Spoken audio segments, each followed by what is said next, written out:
So, Gary appeared on Cartoon Network one time, and nobody really knows about it. Let's dive in.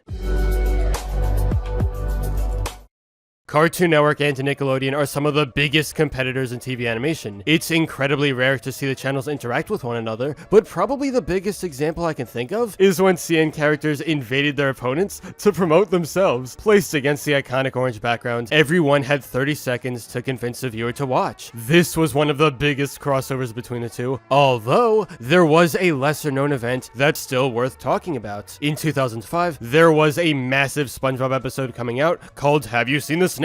Anyone who grew up with the show is well aware about Gary leaving the pineapple and running away to a new town. The episode lasted a half hour, and because of its special format, was promoted way more than it should have been. It was especially around this time that Nickelodeon was going above and beyond to make their episodes known. They would hold events centered around Patchy the Pirate, have countdowns, and all of that. It got repetitive to anyone who knew the formula, but it still managed to build up hype for Have You Seen the Snail? Now, one of these pieces of promotional material came from a surprising place, Cartoon Network. No, I'm not joking. There's really not much information about this online, so it's hard to figure out specifics, but everything can be found in this YouTube video. It's simply titled Gary the Snail on Cartoon Network and was recorded by a fan. It was an episode of Dexter's Lab on VHS, but that doesn't really matter for the purpose of this video. What really matters is that this was recorded in 2005, also known as the same year of the special. As the episode played on TV, a mysterious snail came out with a sign. Might be hard to see, but it says, "I love Cartoon Network." Now, like I said before,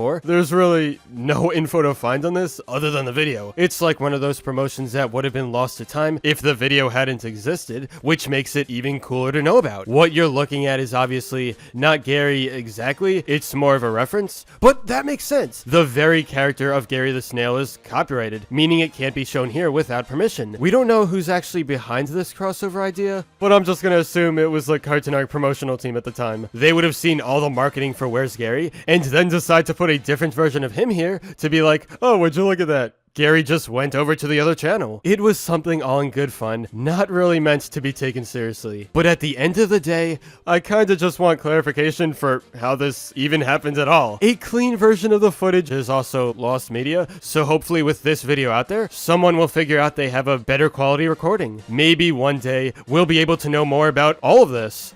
Until then, I'll keep being mildly curious. But anyway, that's all for this video. Subscribe for more awesome cartoon videos. Give a thumbs up and comment below, let me know what you think. Thanks for watching, and I'll see you guys next time.